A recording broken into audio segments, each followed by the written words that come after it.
Magandang hapon po. Kamusta po ang tayo nyo ngayon? Mabuti-buti na po, maganda na. Ano pong pangalan nyo? Lourdes po, Lourdes Gomez. Ah, ano po ang naramdaman nyo bago kayo uminom ng tubig natin? Anong mga karamdamang nadanasan niya? Yun nga po, yung likod ko sumasakit.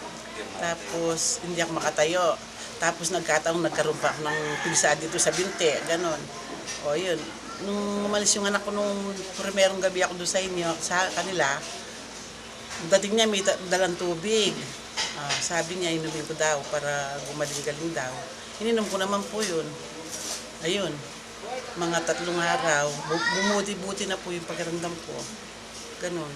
Bali, ano po ang naging sakit nyo sa likod? Sabi po ng doktor, osteoporosis na daw po ito eh. Pero nung nakainom po kayo ng tubig, ano po ang naramdaman nyo? Yun po, bahagya pa rin pong sumusumpong pero ngayon, kasalukuyan, parang wala na. Sabi ko nga, baka yung tubig na nga lang ang gagawin kong gamot. Kailan ho kayo huling nagpa-check up para ma-examine yung blood sugar nyo, Nung pong kwan, April. Kailan lang, August 7. August 7 po yun. ano po, naging normal po ano nyo, yung sugar, Opo, sabi ng doktor, clear daw. clear daw, O, wala maliwanag. yung 3 pinatest niya sa akin, yung daw pong creatinine, blood sugar, at saka isa pa yung, ano ba yung isa, yung cholesterol po ba yun? Yun, Opo, cholesterol. sa cholesterol. Ayos na raw, normal na raw. Clear daw po, oo, nagtaka nga yung doktora eh. Pero bago kami naghiwalay nung magpa-check up ako sa kanya, sabi niya, 100% meron akong ganun. Pero nung magpa-check up na ako sa laboratory, wala nga daw po. Nagtaka pa nga siya, ba, clear daw yung aking test, laboratory test. Tsaka presyon. Ngayon po, hindi ko nararamdaman yung presyon ko eh. Hindi na ako umiinom ng gamot para sa presyon eh.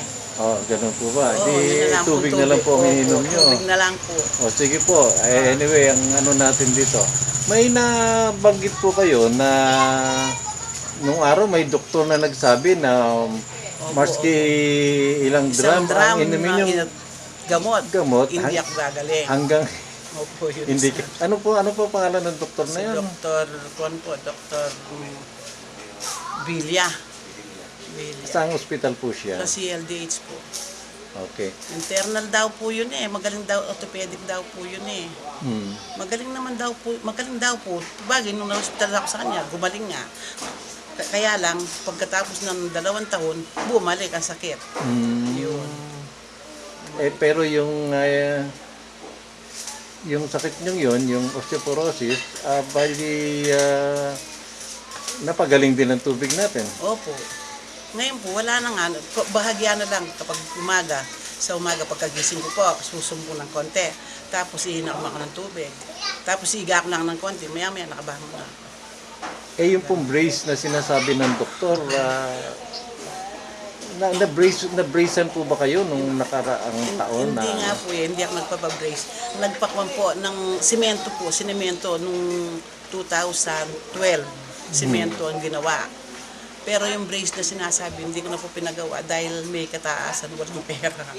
Magkano daw po ang pagpagawa ng brace na yan? Nagtanong po si Nylene kung magkano i-prepare namin pera. Sabi niya hanggang sa ganun daw. Magkano? 40,000. Para dun sa brace? Oo, tapos pag may nakakita pa raw ng ibang karamdaman sa katawan ko, i-repair pa ako sa ibang doktor. Panibagong gastos na naman. Wala naman po kami perang ganun kalaki. Paano makukuha doon? Ngayon po magaling na. Nung nabanggit pero po na nung pumunta kayo sa bahay ni David, kayo hirap na hirap lumakad. Opo, hindi po ako nakakapaglakad talaga noon kaya sumama ako sa kanila. Kasi nga dito, wala akong kasama dito, yung isang manokang ko lang, may anak na maliit. O sabi niya sa akin, doon na muna kayo sa amin. Doon meron kayong makakasama doon. Kaya sumama ako. Hindi po ako nakakapaglakad talaga. Sabi niya sa akin, inumin niyo raw ng tubig na ito. May angel water po. Oo, na angel water. Pag dating ng 4 days, makakalakad na kayo. Nakalakad na nga naman po talaga ako. Nakatayo na po ako. Tumayo na ako. Eh yung pong sugat nyo sa binti nun, ano pong nangyari na may sugat kayo dyan sa binti niya? Sabi po nila, kung yan eh, ano ba yun? Ano ba yun? Pigsa. Ngayon wala na po. Tuyo na. Okay. Di kasama na rin gumaling yun. Opo, yun, tubig talagang nakakuan doon dahil nung bago, hindi pa kuminom tubig, bagong dating pa lang po, yung pulang-pula po yung binti ko, wala pa sugat. O, tapos ngayon, wala na. O, sige po, ano pong masasabi nyo sa may ibang may mga sakit ngayon na may i-recommenda nyo? O, sinasabi ko nga po yun eh, na yung angel water, subukan. Maganda. Tsaka yung pang ano bang tawag doon, na pag natural yung pang dudumi, ayun, normal na po yung sa akin. Yung po problema ko talaga yun.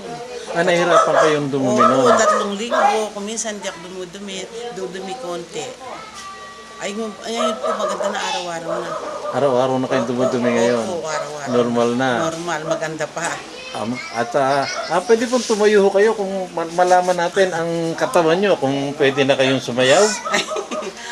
Kasi nung ulit na yung usap, hirap na hirap kayo kumilos. At sa ngayon, kumbaga, maayos na ang pag-ano nyo ngayon, mga pagkilos-kilos nyo, magana. O sige po, maraming salamat po. Okay, thank Salamat you. din po. Salamat din.